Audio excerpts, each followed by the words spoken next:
Mi hijo me empujó contra la pared de la cocina y se fue dando un portazo, como si nada hubiera pasado. Yo no grité, no lloré. Solo me limpié la sangre de la nariz y me puse a preparar el desayuno. Hot cakes, panqueques, tocino, huevos revueltos, jugo de naranja natural. Todo perfecto. Porque a las 8 de la mañana, cuando él bajara esperando que yo hubiera tragado otra humillación más, iba a descubrir quién estaba sentada a mi mesa. Y en ese momento, su mundo iba a derrumbarse. Pero antes de continuar, asegúrate de ya estar suscrito al canal y escribe en los comentarios: ¿desde dónde estás viendo este video? Nos encanta saber hasta dónde están llegando nuestras historias. Mi nombre es Sofía Rangel. Tengo 64 años, soy viuda desde hace 12 y vivo en una casa de un piso en el barrio de la Roma Sur, en la Ciudad de México. Una casa sencilla, pero que siempre ha sido mi orgullo. Piso de cerámico que yo misma elegí, cortinas que cosí a mano, un pequeño jardín enfrente con rosales que planto cada año. Crié a mi hijo Ricardo sola después de que mi esposo, Javier, muriera en un accidente de moto. Ricardo tenía solo 16 años en aquel entonces. Yo trabajé como auxiliar de limpieza en 3 lugares diferentes para que él pudiera terminar la preparatoria y hacer una carrera técnica. Nunca le faltó nada, nunca. Pero la vida tiene de esas ironías crueles. Lo das todo por una persona, y esa persona se transforma en algo que ya no reconoces. Todo empezó a ir mal hace unos 3 años. Ricardo, que siempre fue un muchacho trabajador, perdió su empleo en una metalúrgica donde llevaba casi 10 años. La empresa cerró sus puertas de la noche a la mañana. Se quedó perdido. Empezó a beber. Al principio era solo una cerveza el fin de semana. Después se volvió diario. Después se convirtió en tequila. Su personalidad cambió completamente. El hijo atento que me llamaba todos los días se volvió un hombre amargado, que culpaba al mundo entero de sus problemas. Y, principalmente, me culpaba a mí.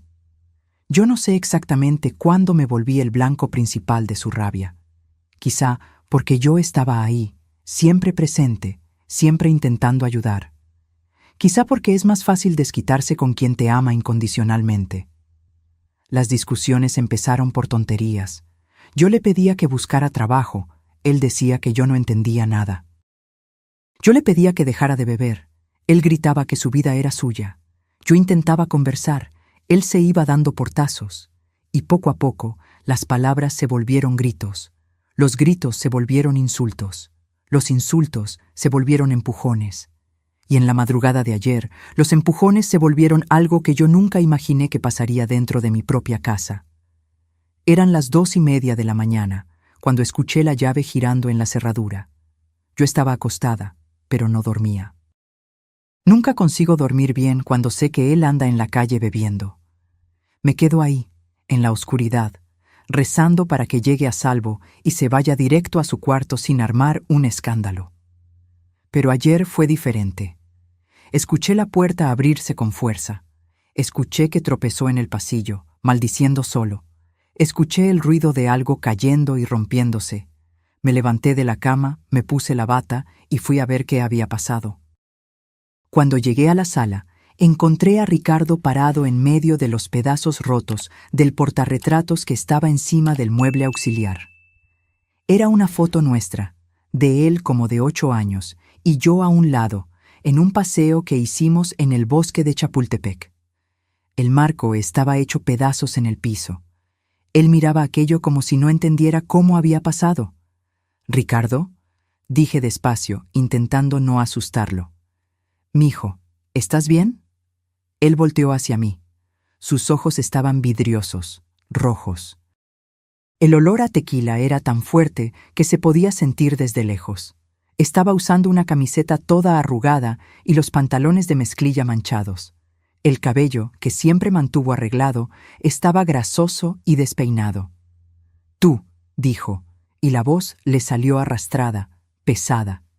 «Tú y estas tus fotos viejas. Esta casa es un mausoleo. Todo aquí es viejo, es del pasado. Vives en el pasado. Ricardo, Vamos a hablar por la mañana. Bebiste demasiado. Ven, te voy a ayudar a ir a la cama. Di un paso en su dirección, extendiendo la mano. Fue cuando él explotó. «¡No me toques!», gritó tan fuerte que sentí mi cuerpo entero temblar. «¡Tú no me mandas! ¿Crees que porque pagaste mis cuentas puedes controlar mi vida? Me asfixias, todo aquí me asfixia». «Ricardo, por favor, baja la voz. Los vecinos... ¡Que se jodan los vecinos!». Dio un paso hacia mí y por primera vez en la vida sentí miedo de mi propio hijo. No era el miedo a una discusión. Era el miedo real, físico, de alguien que podría lastimarme. Di un paso hacia atrás. Él avanzó. «La culpa es tuya, todo es tu culpa.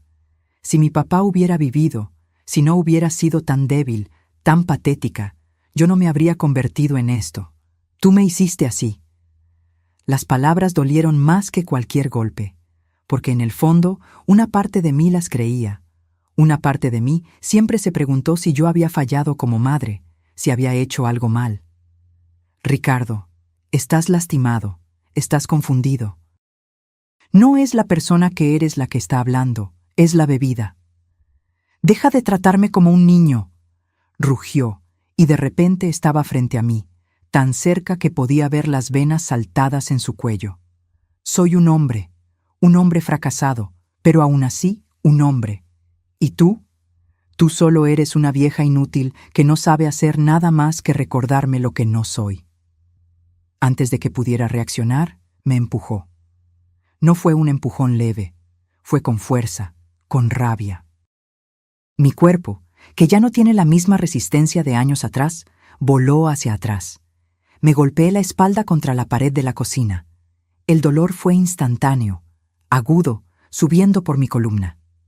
Mi cabeza chocó contra el azulejo y vi estrellas. Caí al piso, medio de lado, el hombro golpeando el piso frío. Me quedé ahí por algunos segundos, intentando entender qué acababa de pasar. Intentando procesar que mi hijo, mi único hijo, la persona que cargué dentro de mí por 9 meses, acababa de aventarme contra la pared como si fuera un costal de basura. Sentí algo caliente escurriendo por mi nariz. Me llevé la mano al rostro y cuando miré, estaba roja de sangre. El impacto de la pared me había hecho sangrar la nariz. Ricardo se quedó ahí parado por un momento, mirándome en el piso. Esperé que se arrodillara, que me ayudara, que pidiera disculpas, pero no.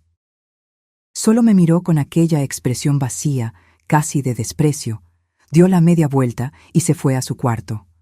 Escuché la puerta azotarse, escuché la cama rechinar, y después silencio.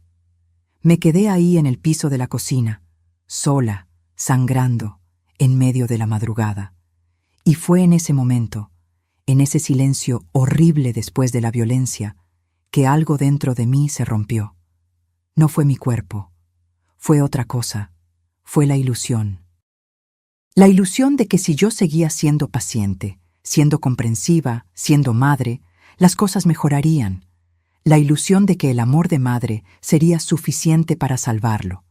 Pero no lo era. Y nunca lo sería.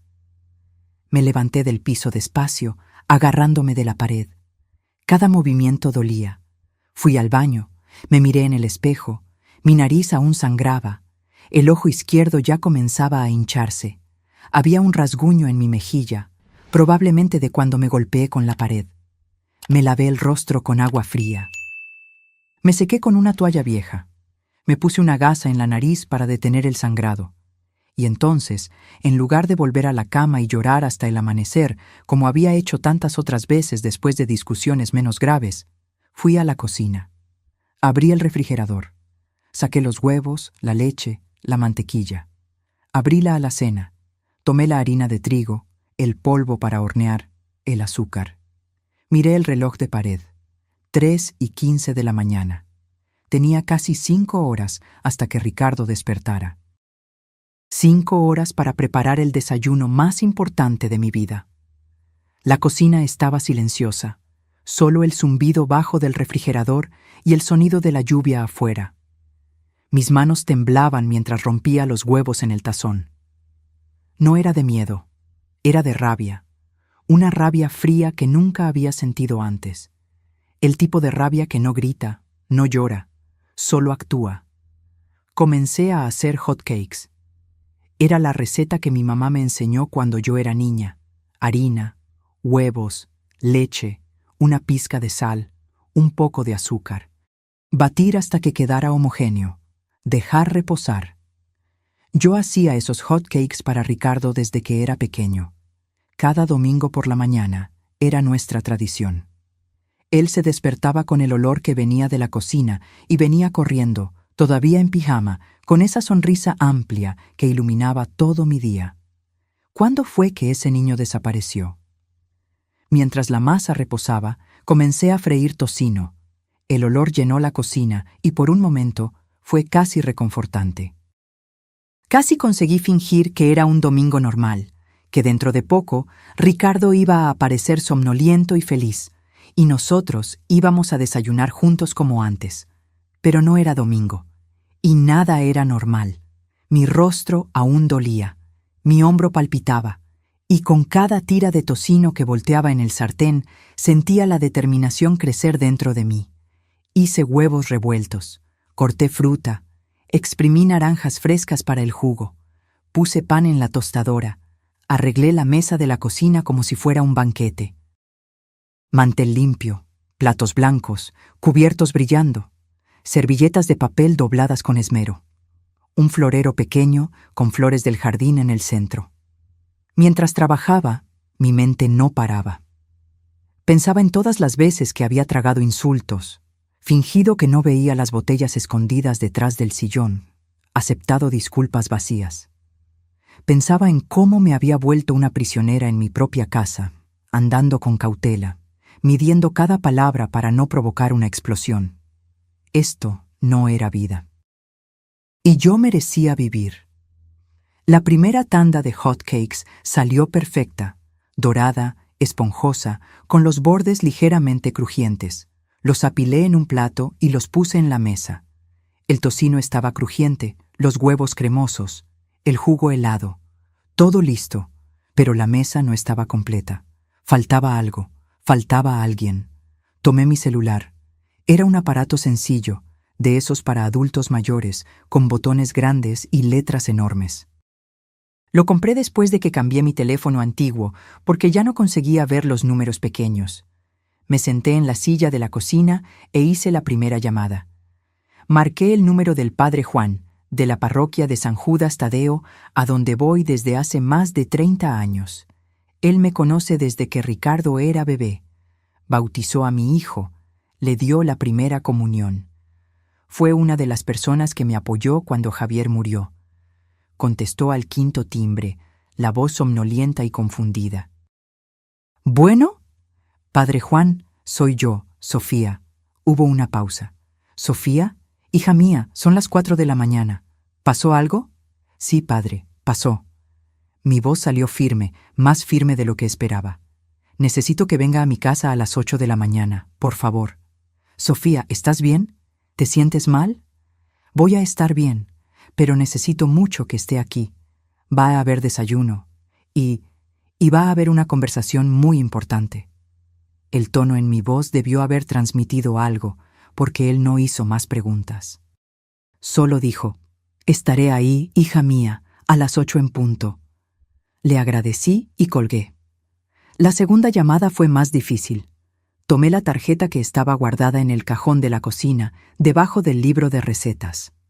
Era una tarjeta sencilla, blanca, con letras negras. Agencia del Ministerio Público de la Fiscalía de Género, Fiscalía en Coyoacán. Abajo, un nombre. Agente del Ministerio Público, Marcela Fonseca. Yo había conocido a la agente Marcela en un evento de la iglesia, meses atrás. Dio una plática sobre violencia doméstica.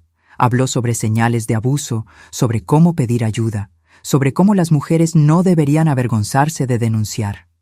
Al final, repartió tarjetas y dijo, «Si algún día ustedes o alguien que ustedes conocen necesitan ayuda, búsquenme, a cualquier hora». En aquel entonces tomé la tarjeta más por educación. Nunca imaginé que la iba a necesitar. Pero ahí estaba yo, a las 4:30 de la mañana, marcando aquel número con los dedos temblorosos.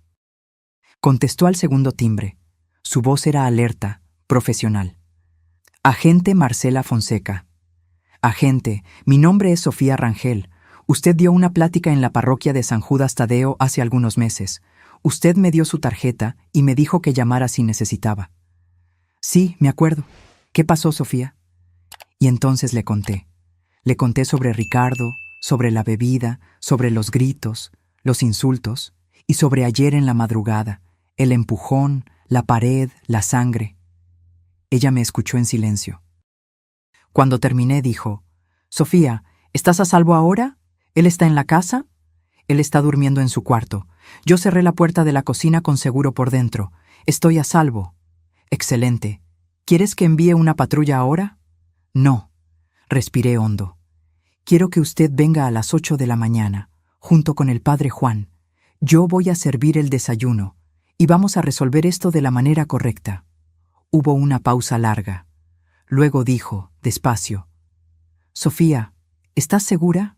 Esto es inusual. Estoy segura. Por favor, agente. Necesito hacer esto a mi manera, pero necesito que usted esté aquí. Necesito que la ley esté presente. Ella suspiró. Está bien. Estaré ahí. 8 en punto. Pero Sofía, si algo pasa antes de eso, si él despierta y te sientes en peligro, me llamas de inmediato. ¿Entendido? Entendido. Gracias, agente. Colgué. 2 llamadas hechas, 2 testigos confirmados. El escenario estaba siendo montado. Miré el reloj. 5:10. Aún tenía casi 3 horas.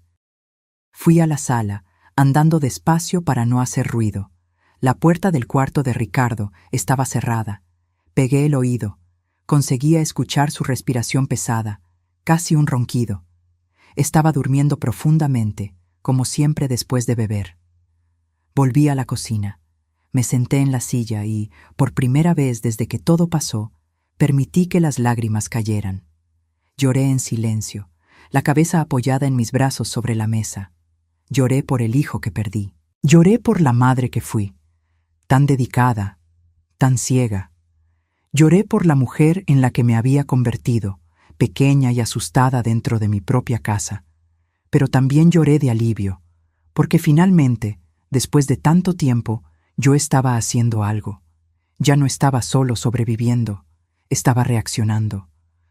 Cuando las lágrimas se secaron, me lavé el rostro en el fregadero de la cocina. Miré por la ventana. El cielo comenzaba a aclararse, un tono de gris azulado que anunciaba el amanecer. Tomé el espejo pequeño que estaba colgado cerca de la puerta de la cocina. Me miré con cuidado. El moretón en el ojo estaba morado e hinchado. El rasguño en la mejilla estaba rojo. Mi nariz, aunque había parado de sangrar, estaba sensible y ligeramente chueca. Pensé en usar maquillaje para cubrirlo. Tenía un corrector en el cajón del baño. Pero entonces decidí que no, que todos lo vieran, que Ricardo lo viera, que el padre Juan lo viera, que la agente lo viera. Esas marcas no eran mi vergüenza. Eran su vergüenza. Hice más café, bien fuerte, y llené un termo. Arreglé todo en la mesa por tercera vez, asegurándome de que cada detalle estuviera perfecto. A las 7:30 escuché el ruido. La puerta del cuarto abriéndose.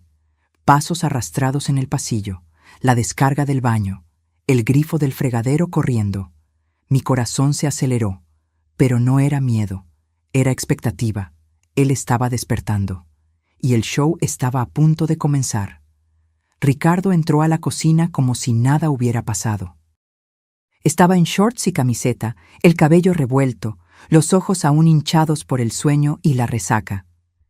Se detuvo en la puerta y miró la mesa puesta, la comida, y a mí sentada en la cabecera. Por un segundo vi confusión en su rostro. Después, algo que me dio asco.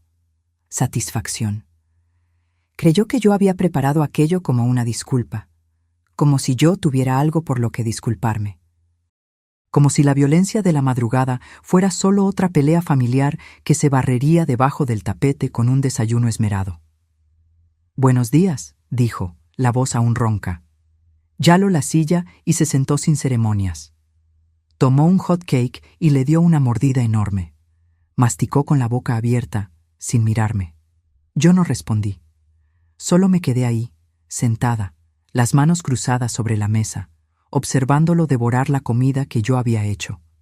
Después de unos minutos, finalmente notó mi silencio. Levantó los ojos y me miró de verdad por primera vez. Fue cuando vio mi rostro, el ojo morado, el rasguño, la nariz hinchada. Dejó de masticar, tragó con dificultad. Por un momento vi algo en su rostro. ¿Arrepentimiento? ¿Culpa? Pero pasó rápido, tan rápido que casi pensé haberlo imaginado. ¿Te golpeaste la cara en algún lugar?, preguntó, la voz demasiado casual, forzada. No creí que hubiera dicho eso. ¿De verdad iba a fingir que no recordaba? O peor, que no había sido su culpa. Abrí la boca para responder, pero en ese momento sonó el timbre. Ricardo frunció el ceño. ¿Quién es a esta hora? Visita, dije simplemente, y me levanté. Fui a la puerta. Mi corazón estaba acelerado, pero mis pasos estaban firmes. Abrí. El padre Juan estaba ahí, con su sotana negra impecable y su cuello blanco. Era un hombre de unos 60 y tantos, cabello canoso, rostro bondadoso, pero serio. A su lado, la agente Marcela, de uniforme, con su porte imponente y mirada penetrante. «Buenos días, Sofía», dijo el padre, y entonces sus ojos se posaron en mi rostro. Vi su expresión cambiar de preocupación a horror. «Dios mío».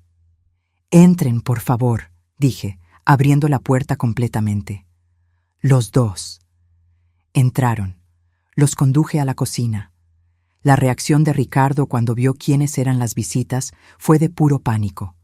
Se levantó tan rápido que la silla cayó hacia atrás con un estruendo. «Mamá, ¿qué está pasando?» «Siéntate, Ricardo», dije, y mi voz salió dura, autoritaria, una voz que ni siquiera sabía que tenía. «Siéntate y cállate».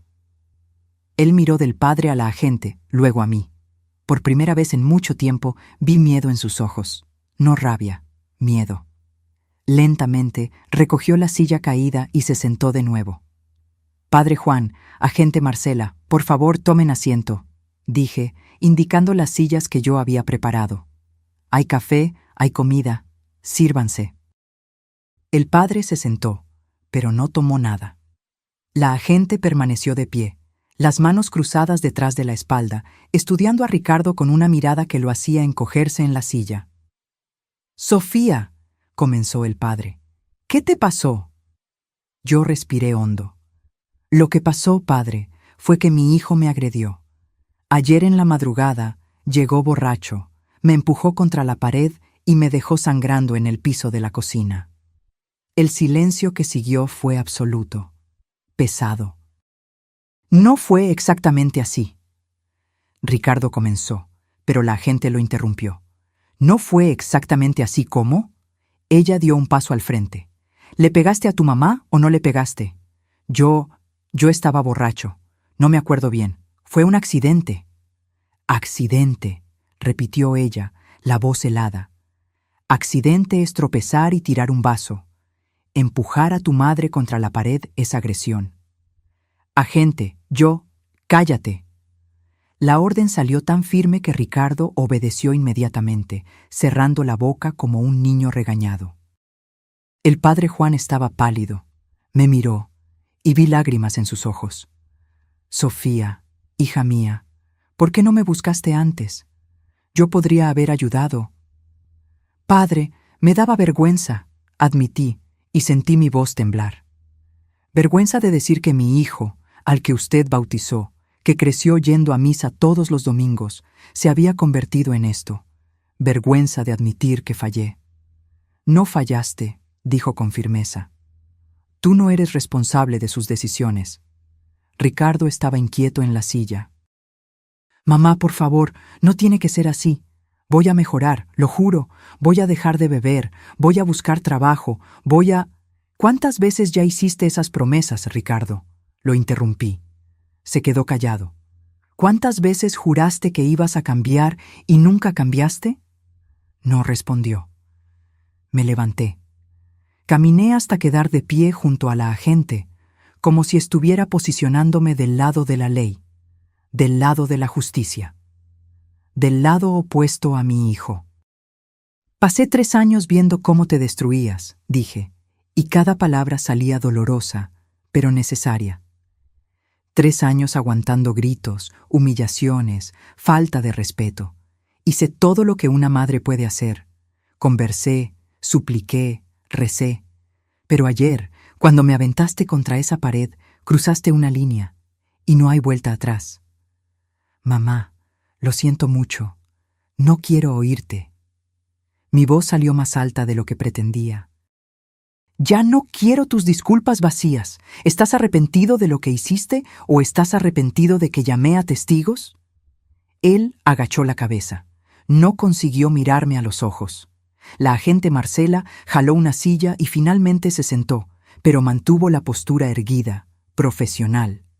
Sacó una libreta del bolsillo. Ricardo, soy la agente Marcela Fonseca. Tu madre me buscó esta madrugada para reportar una agresión. Normalmente, en casos como este, yo ya habría enviado una patrulla y tú estarías esposado ahora. Pero tu madre pidió que hiciéramos algo diferente. Quiso darte la oportunidad de enfrentar lo que hiciste, con dignidad. Ricardo estaba temblando, literalmente temblando. ¿Va a levantar una denuncia?, preguntó la voz fina. Eso depende de tu madre, la agente respondió.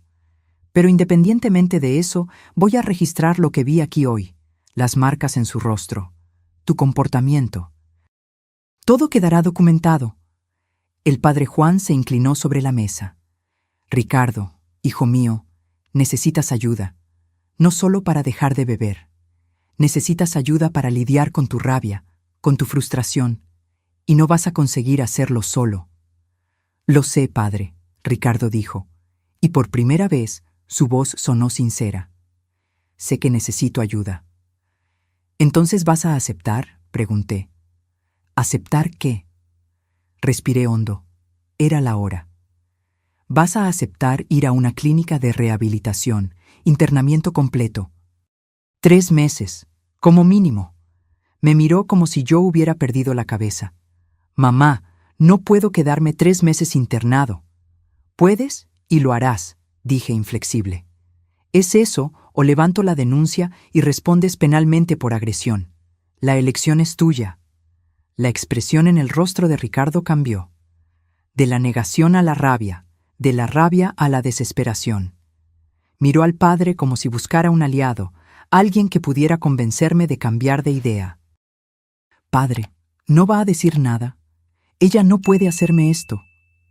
El padre Juan solo negó con la cabeza lentamente.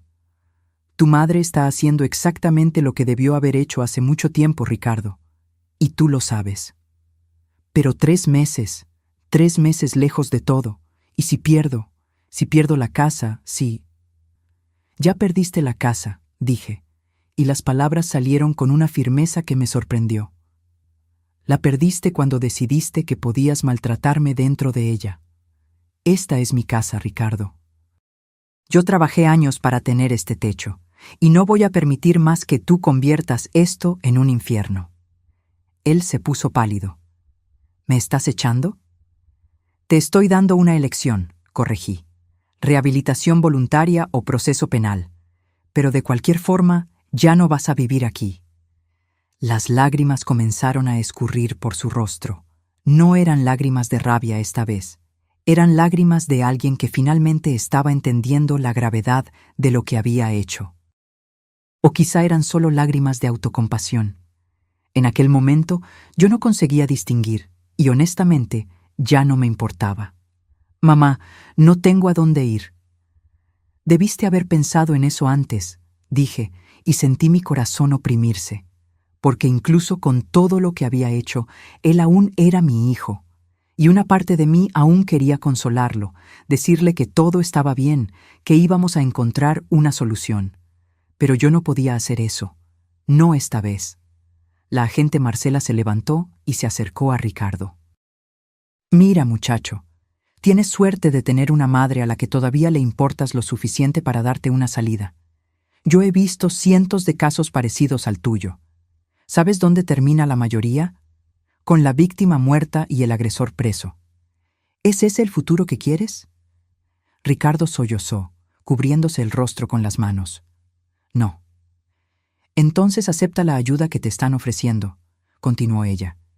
3 meses pueden parecer mucho tiempo ahora, pero es mejor que pasar años en un reclusorio. O peor, vivir sabiendo que mataste a tu propia madre en un ataque de rabia de borracho. Las palabras fueron duras, brutales incluso, pero eran necesarias. El padre Juan tomó una de las servilletas de la mesa y se la entregó a Ricardo, que estaba llorando abiertamente ahora. Hijo mío, cuando Jesús dijo «ama a tu prójimo como a ti mismo», Él no estaba excluyendo a las madres. Necesitas aprender a respetar a quien te ama, y eso comienza por respetarte a ti mismo primero, dejando esa bebida, tratando esa rabia. Ricardo se limpió los ojos. Se quedó en silencio por un largo momento. Después, con la voz embargada, preguntó: «Si acepto ir a esa clínica, después de los 3 meses, ¿puedo volver?» Yo sabía que esa pregunta vendría, y yo ya tenía la respuesta. «No», dije simplemente. «Después de los 3 meses, vas a buscar tu propio lugar. Vas a reconstruir tu vida lejos de aquí. Yo voy a ayudarte financieramente al principio. Voy a apoyarte a distancia. Pero esta casa ya no es tu casa». Vi el dolor en su rostro, y fue como si algo dentro de mí se rompiera también, porque yo no estaba solo echando a mi hijo, estaba admitiendo que fallamos. Los dos. «¿Pero podemos vernos?», preguntó, y su voz era de un niño asustado. «¿Después de que salga, podemos vernos de vez en cuando?» «Sí», dije, y sentí las lágrimas finalmente caer por mi rostro. «Sí, podemos vernos, pero solo cuando estés realmente mejor, cuando puedas mirarme a los ojos y respetarme». Él asintió, derrotado. La agente Marcela volvió a sentarse y tomó la libreta. «Entonces está decidido. Ricardo va a aceptar tratamiento voluntario en una clínica de rehabilitación. Sofía, ¿tienes alguna clínica en mente o quieres que yo te indique una?» «Yo investigué», dije. En realidad, había investigado meses atrás, cuando la situación comenzó a volverse insostenible, pero nunca tuve el valor de tomar la decisión. Hay una clínica en Valle de Bravo, la Casa Nuevo Amanecer. Trabajan con dependencia química y tienen programa de 3 a 6 meses. «La conozco», dijo la agente. «Es buena. Voy a llamar allá y explicar la situación. Si hay lugar, Ricardo puede ingresar hoy mismo». «¿Hoy?», Ricardo exclamó. «Pero necesito arreglar mis cosas. Yo...» «Cuanto más rápido mejor», lo interrumpí. «No hay nada que pensar, Ricardo. O vas hoy o registro la denuncia ahora». Él cerró los ojos, respiró hondo y finalmente dijo: «Está bien, voy». La agente tomó el celular y salió de la cocina para hacer la llamada. El padre Juan se levantó y puso la mano en el hombro de Ricardo. «Estás haciendo lo correcto, hijo mío. Va a ser difícil, pero yo voy a rezar por ti todos los días. Y cuando salgas, voy a estar aquí para ayudarte a empezar de nuevo». Ricardo solo asintió con la cabeza, incapaz de hablar.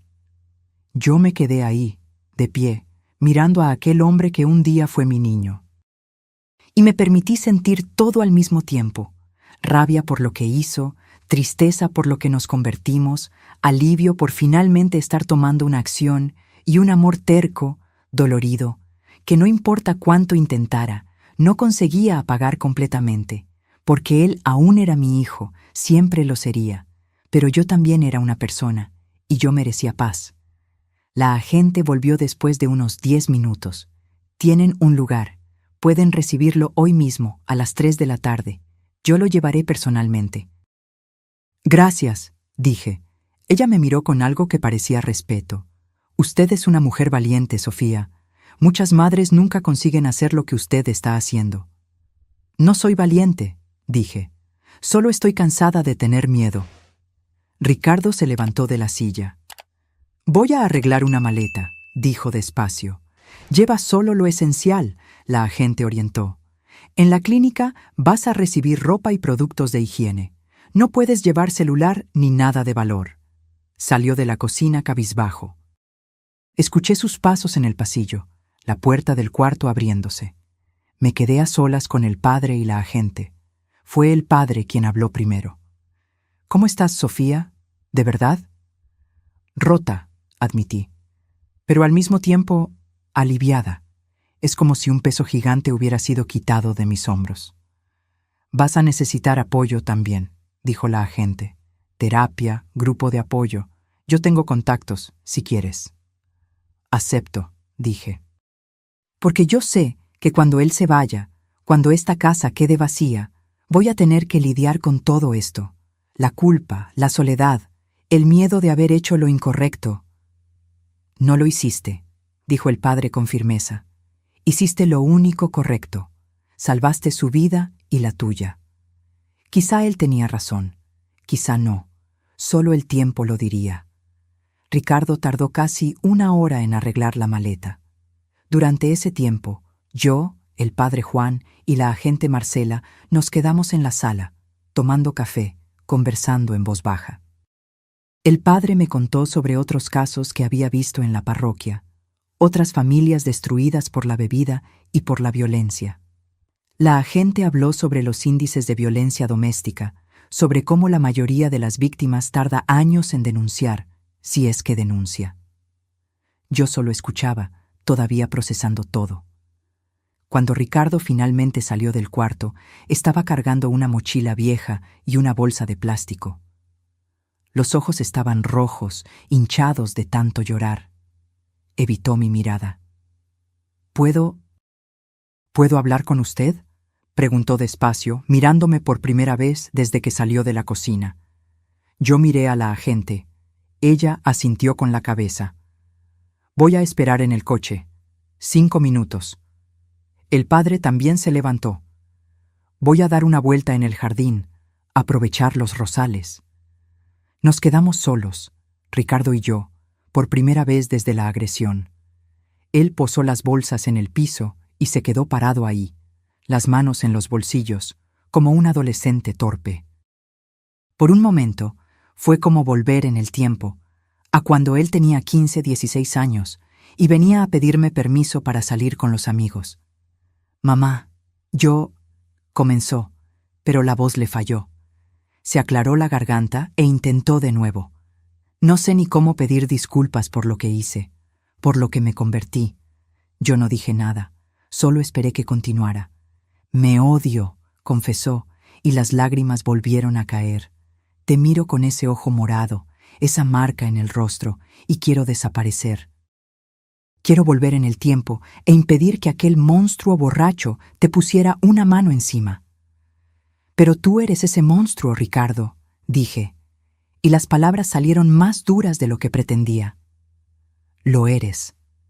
La bebida no te transformó en otra persona.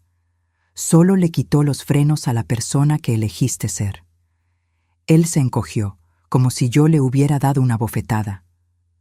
«Lo sé», susurró.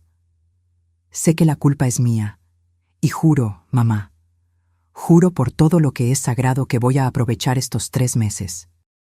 Voy a hacer todo lo que los doctores ordenen. Voy a dejar de beber. Voy a arreglar mi cabeza.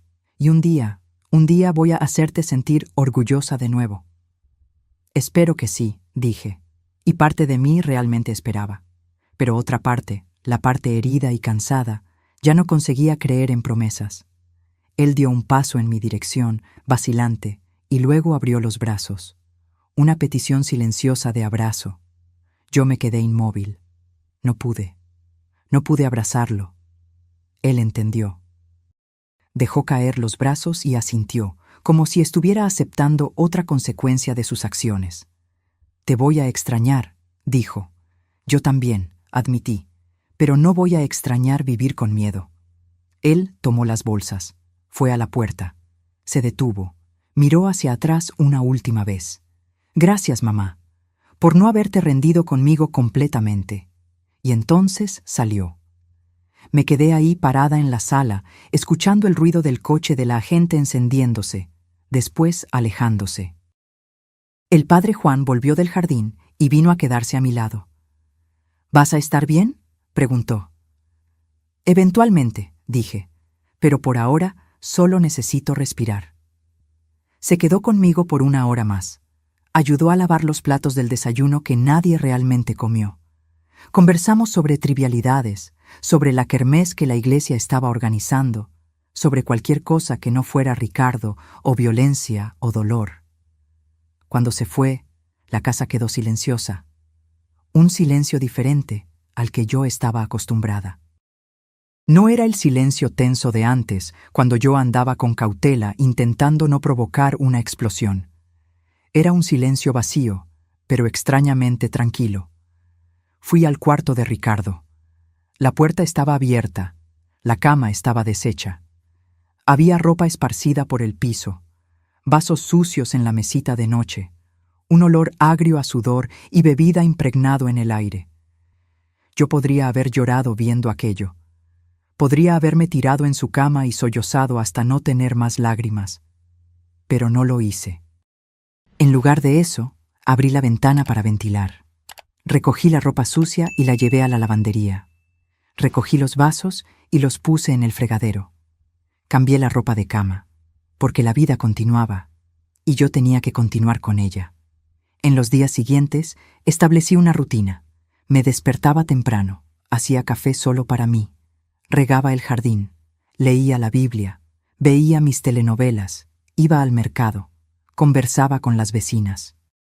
Cosas simples que yo no hacía desde hacía años porque siempre estaba preocupada por Ricardo, por sus horarios, por sus humores. La agente Marcela me llamó una semana después para avisar que Ricardo se había adaptado a la clínica. Dijo que estaba participando en las sesiones, colaborando con el tratamiento. El padre Juan iba a visitarme 2 veces por semana. Tomábamos té y conversábamos sobre fe, sobre perdón, sobre nuevos comienzos. Y yo comencé terapia. Una psicóloga llamada Doroja. Renata, recomendada por la agente. En las primeras sesiones solo lloraba, liberaba años de dolor reprimido, de miedo tragado, de rabia sofocada. Pero poco a poco comencé a hablar, a entender que no había sido mi culpa, que yo había hecho lo mejor que pude con lo que sabía, que amar a alguien no significa aceptar el abuso. Sesión tras sesión yo me reconstruía, ladrillo por ladrillo, palabra por palabra. 2 meses pasaron. Yo estaba sentada en el porche tomando mi café de la tarde cuando el teléfono sonó. Era un número que yo no conocía. Bueno, doña Sofía, hablamos de la clínica Nuevo Amanecer. ¿Podría venir aquí mañana? Ricardo pidió hablar con usted. Mi corazón se aceleró. ¿Está bien? Sí, lo está. Le está yendo muy bien, de hecho. Pero llegó a un punto del tratamiento en el que necesitamos la participación de la familia. Terapia familiar, la llamamos. Yo no sé si estoy lista. No tiene que decidir ahora. Piénselo con calma, pero sería muy importante para su proceso. Colgué el teléfono con la mano temblando. Llamé a la doctora Renata. Le conté sobre la invitación. ¿Cómo te sientes en relación a eso?, preguntó ella. Con miedo, admití. Miedo de verlo y volver a ser esa Sofía que siempre cedía, que siempre perdonaba sin límites. Ya no eres esa Sofía, me recordó. Has crecido. Si decides ir, será en tus términos, con tus límites claros. Y si sientes que no estás lista, también está bien. Pasé la noche sin dormir pensando. En la madrugada tomé mi decisión. Yo iría, pero iría por mí, no por él. Al día siguiente, tomé un Uber hasta Valle de Bravo. La clínica estaba en un área arbolada, lejos de la ciudad. Era un edificio grande, blanco, con jardines bien cuidados. Parecía más un hotel que una clínica de rehabilitación. La recepcionista me encaminó a una sala de terapia. Era pequeña, acogedora, con sillones cómodos y una decoración suave. Una terapeuta me recibió. Doctora Camila, una mujer joven, de unos 40 años, con una sonrisa cálida. Doña Sofía, gracias por venir. Yo soy la terapeuta responsable de Ricardo aquí. Está haciendo un trabajo muy bonito. Qué bueno, dije, y era sincero. Hoy es solo una conversación inicial. Ricardo aún no sabe que usted vino. Quería primero entender sus expectativas, sus límites. Conversamos por casi 1 hora. Le conté a ella todo, la agresión, el miedo, la decisión de internarlo. Ella me escuchó con atención, haciendo anotaciones. ¿Y qué espera usted de esta terapia familiar?, preguntó ella. Quiero entender si él realmente cambió, dije. Quiero saber si es seguro dejarlo volver a mi vida, incluso si es a distancia. Justo, dijo ella. Y voy a ser honesta con usted. Ricardo está haciendo progresos significativos. Lleva 2 meses sin beber, está participando activamente en las sesiones, está lidiando con la rabia de forma mucho más saludable, pero la recuperación es un proceso largo. Puede recaer. Por eso es importante que usted mantenga sus límites, independientemente de su progreso. Los voy a mantener, aseguré. Entonces, ¿lo llamamos? Respiré hondo. Sí, llamémoslo. Ella salió de la sala. Volvió 2 minutos después con Ricardo. Cuando él entró y me vio, se detuvo en medio de la sala. Parecía diferente. Había subido un poco de peso, un peso saludable. El rostro estaba limpio, los ojos claros. Usaba ropa sencilla pero limpia. Parecía más joven de alguna forma. Mamá, dijo, y la voz estaba cargada de emoción. Hola, Ricardo. La doctora Camila nos indicó los sillones. Nos sentamos. Yo mantuve una distancia segura. Ricardo, agradece a tu mamá por haber venido, comenzó ella. Gracias, mamá. En serio, yo no estaba seguro de que vendrías. Yo tampoco lo estaba, admití. Ella me dio la conversación. Hizo preguntas, dejó que cada uno hablara, impidió que el asunto se desviara. Ricardo me contó sobre la rutina en la clínica, las sesiones de grupo donde él escuchaba historias de otras personas que luchaban contra la adicción, la terapia individual, donde él estaba aprendiendo a identificar los detonantes que lo llevaban a beber, las actividades físicas que lo ayudaban a liberar la tensión. Nunca me di cuenta, dijo en un momento dado, de lo enfermo que estaba. Yo creía que el problema era el mundo. Era el trabajo que no salía bien. Era la economía mala. Eras tú, mamá, exigiéndome. Sentí el pecho oprimirse, pero lo dejé continuar. Pero aquí entendí. El problema siempre fui yo. Yo que no sabía lidiar con la frustración. Yo que elegí la bebida como salida fácil. Yo que transformé mi rabia en violencia. Me miró a los ojos. Y yo que casi destruí a la persona que más me ama en el mundo. ¿Cómo te sientes en relación a eso?, preguntó la doctora Camila. Avergonzado, arrepentido, con rabia de mí mismo. Respiró hondo, pero también determinado a nunca más ser aquel hombre. La terapeuta volteó hacia mí. ¿Y usted, doña Sofía? ¿Qué tiene que decirle a Ricardo? Yo reuní coraje. Miré a mi hijo y dije la verdad. Quiero creerte, Ricardo, de verdad. Pero rompiste mi confianza tantas veces que ahora no puedo simplemente aceptar palabras. Necesito acciones y tiempo. Lo entiendo, dijo, y voy a probarlo, aunque tarde años. Quizá tarde, dije, y necesitas estar en paz con eso. Él asintió. La sesión duró 2 horas. Al final yo me sentía exhausta, pero también más ligera. Cuando fuimos a despedirnos, Ricardo preguntó, ¿puedo abrazarte? Yo dudé, pero entonces di un paso al frente y lo permití. Fue un abrazo rápido, cauteloso. Pero estuvo ahí. Un comienzo. Volví a casa con sentimientos mezclados. Parte de mí estaba esperanzada. El Ricardo que vi en la clínica parecía genuinamente diferente, más maduro, más consciente. Pero otra parte, la parte que había sido lastimada y traicionada tantas veces, aún estaba escéptica. Bellas palabras eran fáciles. Lo difícil era mantener el cambio cuando la vida real volviera a apretar. La doctora Renata me ayudó a procesar todo. La esperanza es buena, dijo. Pero la esperanza realista es mejor. Sigue manteniendo tus límites. Sigue cuidando de ti primero. Y fue lo que hice. Ricardo completó los 3 meses en la clínica. Cuando recibió el alta, no volvió a mi casa, como habíamos acordado. En lugar de eso, la clínica lo canalizó a una casa de apoyo, donde él dividiría un departamento con otros 3 hombres en recuperación. Consiguió un trabajo, primero como ayudante general en una empresa de limpieza, después como auxiliar administrativo en una oficina pequeña. No era el trabajo de sus sueños, pero era honesto, y él estaba sobrio.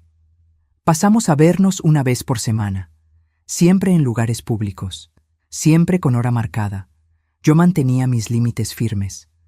Al principio, las conversaciones eran tensas, artificiales, los dos andando con cautela, con miedo de decir lo incorrecto. Pero con el tiempo se fue volviendo más fácil. Conseguimos conversar sobre cosas simples: fútbol, películas, su trabajo, mi jardín.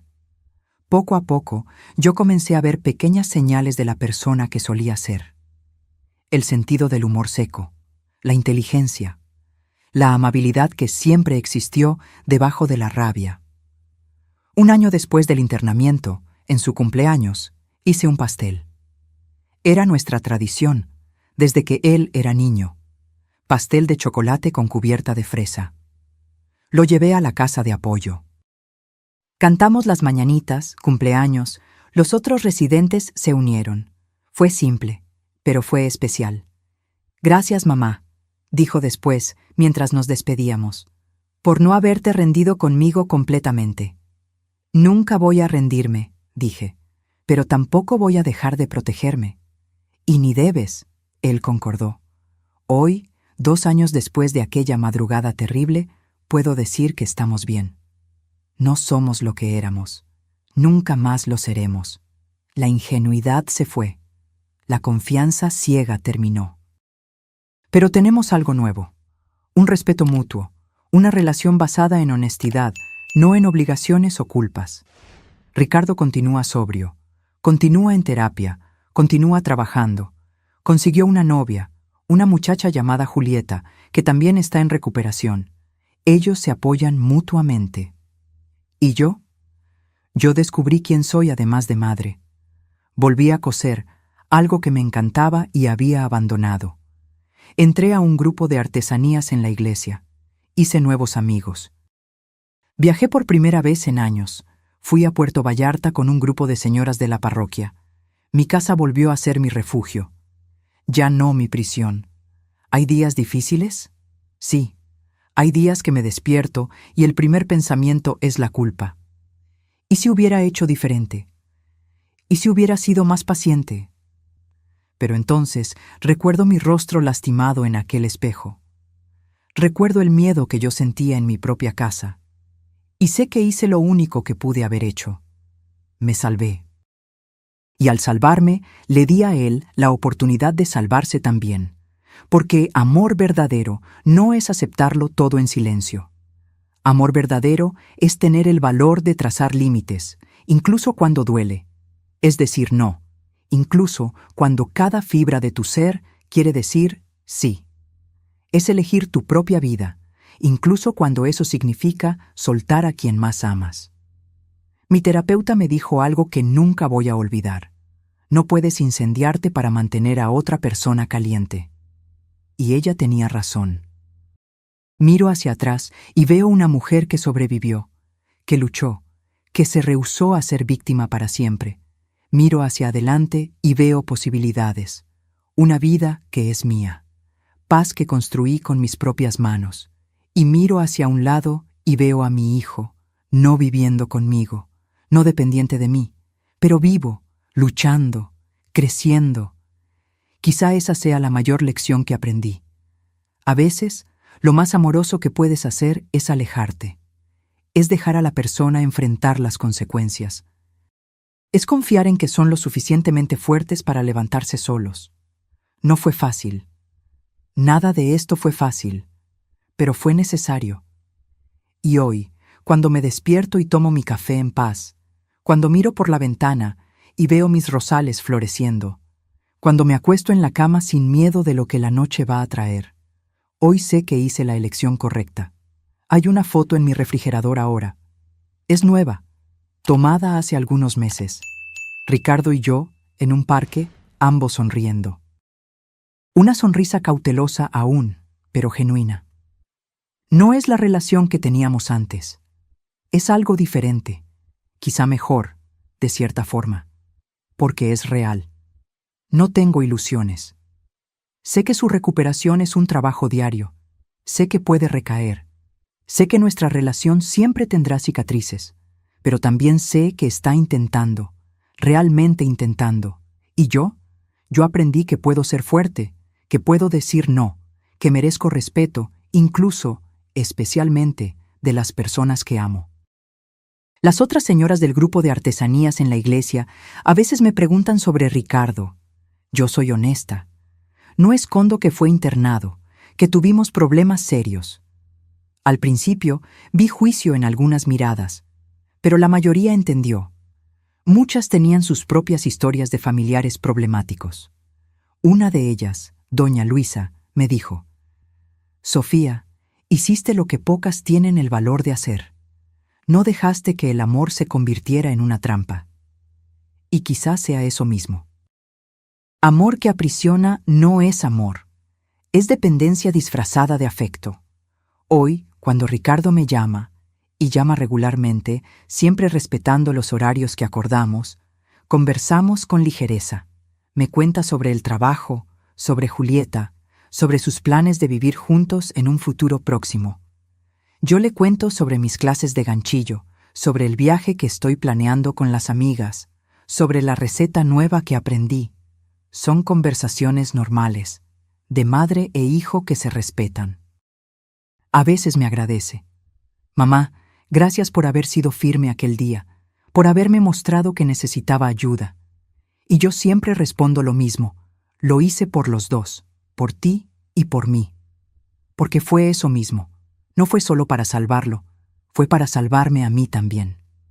El padre Juan, que acompañó toda esta jornada, me dijo recientemente: «Sofía, tú eres un ejemplo de cómo el amor verdadero puede ser duro cuando es necesario».